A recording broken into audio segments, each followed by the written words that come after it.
गिरी और शोआन। बहुत समय पहले निकोबार में अरंग नाम का एक आदमी था। उसकी एक पत्नी थी। उन दोनों के 3 बेटे और 3 बेटियां थी। अरंग काफी धनवान था। उसने परिवार के लिए एक आलीशान मकान बनाया। एक दिन वह अपने बड़े बेटे शोआन के साथ समुद्र से मछली पकड़ने को गया। अचानक तेज आंधी आई। समुद्र में ज्वार आने लगा। उनकी डोंगी उलट गई। बाप और बेटा दोनों समुद्र में डूब गए। जब पिता डूब रहा था तो लड़का डोंगी के ऊपर सरक आया और चिल्लाया, मेरे पिता मर गए हैं।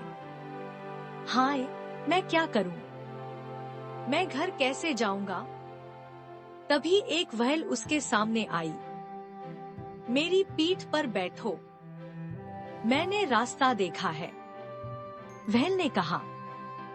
व्हेल बहुत बड़ी मछली होती है। उसे सागर की रानी कहा जाता है। यद्यपि शोआन को उससे कुछ डर लगा, लेकिन वह हिम्मत करके उसकी पीठ पर बैठ गया। व्हेल उसको मंजिल की ओर ले चली। उसे देखकर समुद्र के सभी जीव डरकर भागने लगे। उड़ने वाली मछलियां इधर-उधर उड़ गई। शार्क गहरे सागर में उतर गई। समुद्री सांप तलहटी की रेत में जा छिपे। डॉल्फिनें तेजी के साथ दूर तैर गई। तैरते तैरते वे व्हेल के देश में जा पहुँचे। वह कीमती पत्थर की एक बड़ी गुंबदनुमा हवेली में रहती थी। उसकी दीवारें लाल मूंगे से बनी थी। घर के अंदर व्हेल की बेटी गिरी बैठी थी। शोआन वहाँ खूबसूरत गिरी की सेवा में रहने लगा। तुम्हें क्या क्या काम आता है? गिरी ने पूछा। मैं जंगल से नारियल इकट्ठे कर सकता हूँ। शोआन बोला। इससे क्या? नारियल यहाँ होता ही नहीं है। गिरी ने कहा। मैं नाव बना सकता हूँ। नाव की हमें क्या जरूरत है? कुछ और बताओ। मैं बर्छी से मछलियां मार सकता हूँ। तुम ऐसा कुछ नहीं करोगे। गिरी तेज स्वर में बोली, हम मछलियों को प्यार करते हैं। मेरे पिता मछलियों के राजा हैं। अब तुम मेरे बालों में कंघी करो। गिरी ने शोआन को आदेश दिया। शोआन उसके बालों में कंघी करने लगा। वह वहाँ रहता रहा। दोनों आपस में खूब हंसी मजाक करते। कुछ समय बाद दोनों में प्रेम हो गया और उन्होंने परस्पर विवाह कर लिया। गिरी के पास दर्पण नहीं था। उसने शोआन से एक दर्पण लाने को कहा। मेरे घर में एक दर्पण है। शोआन बोला, लेकिन मैं वहाँ जाऊंगा कैसे? इसमें क्या है? मैं तुम्हें वहाँ पहुँचा दूंगी। तुम मेरी पीठ पर बैठो, मैं तुम्हें किनारे पर छोड़ देती हूँ। गिरी ने कहा। गिरी शोआन को लेकर किनारे पर आ गई। वह समुद्र में एक बड़े पत्थर के पीछे रुक गई। शोआन जल्दी लौटने का वादा करके अपने गांव को चला गया।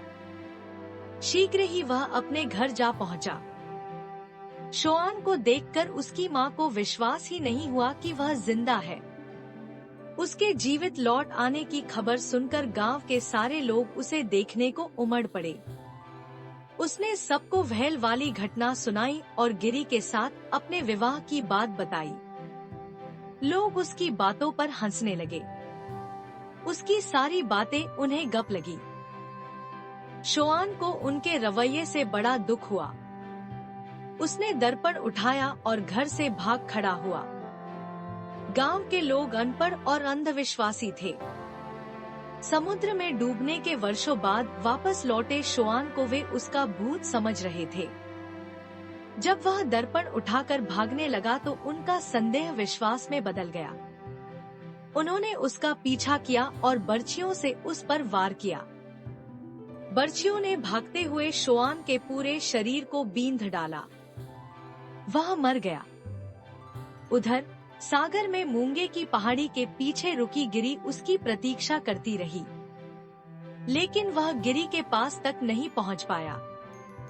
अक्सर ही चांदनी रातों में मछुआरे सागर में दर्दभरी आवाजें सुनते हैं। उन्हें लगता है जैसे कोई स्त्री लंबे समय से अपने पति के इंतजार में सिसक रही हो। वे लोग जिन्हें गिरी की कहानी नहीं पता, इन आवाजों पर आश्चर्य करते हैं।